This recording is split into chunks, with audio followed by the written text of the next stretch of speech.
I'm Keith Stevens. And I'm Shanta Benjamin Corporal, and we are the senior IP brokers here at V4Now.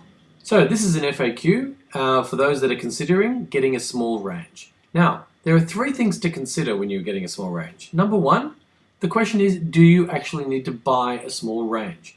If you are not an APNIC member, then don't let someone convince you that you need to buy a small range, because you can just join APNIC and get up to a /22 or the whole /22, which is 1,000 IP addresses, and that may be enough for your requirements. 1,000 is actually quite a lot depending on what you're doing. So don't let anyone convince you that you need to buy a small range independently, because APNIC still has a lot of membership and a lot of reserved space for just this purpose.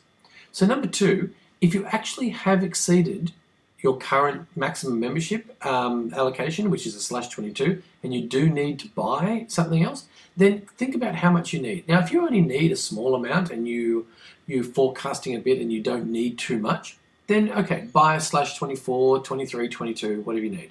But if you are going to need more of the long term, then you really need to consider how much you can afford, because it is only going to get more expensive, over time. The LACNIC region is about to run out in this year sometime, in 2014, I think towards the end. Early next year, ARIN, I think about April, is running out. Yep. So when that happens, the price of IPv4 for the smaller ranges is going to blow out. Yep. So the final thing you need to consider is that the smaller the range, the higher the price. So maybe if you're looking for a /16, you might be able to talk about $10, $12, things like that. But it's still going to be very expensive on the small ranges. So you really need to consider what you need. So a couple of things you need to remember. Don't let people sell you a small range if you don't need it. If you're not an APNIC member, join, because you'll be able to get up to a /22. You do need to be an APNIC member to own IP resources. Or have them transferred into you. You cannot do that without being a member. Yes. So also the other thing to consider is historical ranges. Historical ranges have a bit fuzzy records, and transferring those may be a problem. Got a separate video on that.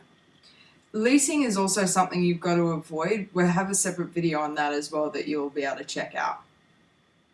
So if you are looking to buy or sell IP ranges, or if you want to become an APNIC member, then click on the link below and just fill out the simple form, and we look forward to talking with you soon. Thanks for listening.